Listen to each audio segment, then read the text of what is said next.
बात करें विधानसभा चुनाव की तो आपको जोटवाड़ा विधानसभा क्षेत्र में जो इस समय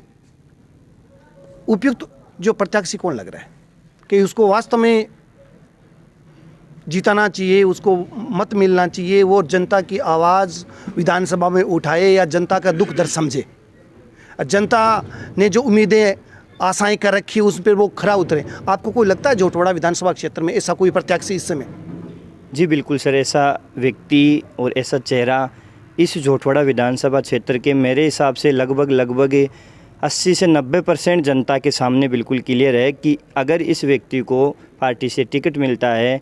तो ये व्यक्ति ज़मीनी हकीकत पर सब कुछ चीज़ें दिखाएगा कि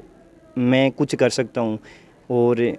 जब अब बात खुलकर हो गई तो मेरे हिसाब से मुझे हर चीज़ का अधिकार है, बोलने का अधिकार मेरा है, तो मैं किसी पार्टी का या ऐसा नाम नहीं लूँगा। मैं उस व्यक्ति या उस चेहरे का नाम लूँगा आपके सामने, श्रीमान जी आशू सिंह जी सुरपुरा। काफ़ी फेमस नाम है और मैं ये नहीं कहता कि वो राजनीति करे, लेकिन मैंने मेरे व्यक्तिगत तौर पर उनको कम से कम 8 से 10 साल तक तो मेरा ये व्यक्तिगत नज़रिया रहा है कि वो व्यक्ति राजनीति में इतना इंटरेस्ट नहीं लेते थे, लेकिन उन्होंने समाज से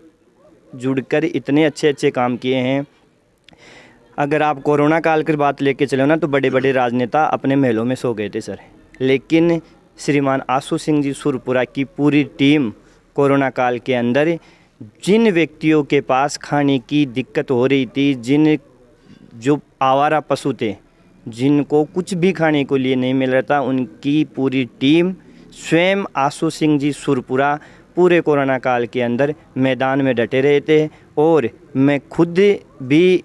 उनके इस कार्य से बहुत प्रसन्न हुआ कि उन्होंने बिना भेदभाव किए झोपड़पट्टी में रहने वाले व्यक्ति से लेकर एक गांव में रहने वाले व्यक्ति को भी वही हक दिया जो उनको मिलना चाहिए था। बहुत से लोग भूखे सोए कोरोना काल में, लेकिन मैं उन आशू सिंह जी सुरपुरा को आज भी बहुत धन्यवाद देता हूं कि उस समय उन्होंने जो कार्य किया है ना, तो उनको तो मेरे हिसाब से अगर एक बार टिकट दिलाने के बाद में जनता दोबारा प्रचार करवाने नहीं देगी, बोले आप रेगुलर बने रहो। क्यों? क्योंकि आज की जनता है ना जो कार्य देखती है सर, ना कि वो कोई प्रलोभन या कोई ऐसी चीज़ें देखती है। और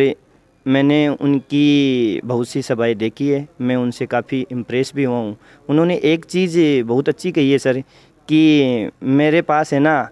कलम की ताकत नहीं है, अगर जिस दिन मेरे पास कलम की ताकत हो जाएगी ना, तो मैं किसी भी गरीब को भूखा सोने नहीं दूँगा, किसी भी व्यक्ति का हक मारने नहीं दूँगा। जो आपका ये एरिया है जहाँ पानी की व्यवस्था नहीं है, बिजली की व्यवस्था नहीं है, सड़कें प्रॉपर नहीं बन रही है, वो मैं बनवाऊँगा। और मैं ये मानता हूँ कि जो वो व्यक्ति अगर बोल रहा है ना, तो जब तक उनके पास कलम की ताकत आ जाएगी ना, तो वो 100 में से 100% ये कार्य करके आपको दिखाएगा। नहीं, कहीं ये तो नहीं हो जाएगी कलम की ताकत तो आप यहाँ जोटवाड़ा की जनता उनको दे दे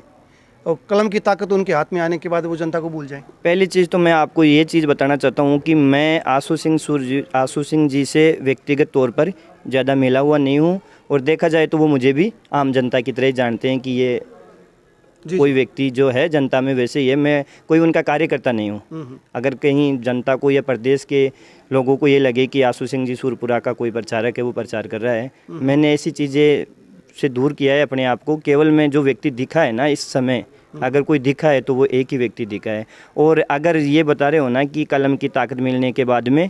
वो जो चीज़ करना चाहते हैं वो नहीं करते हैं, हालांकि होता है गंदी राजनीति के अंदर, लेकिन जब से मैंने उनको देखा है ना, तो देखने पर ये पता चलता है या उनका मैंने जो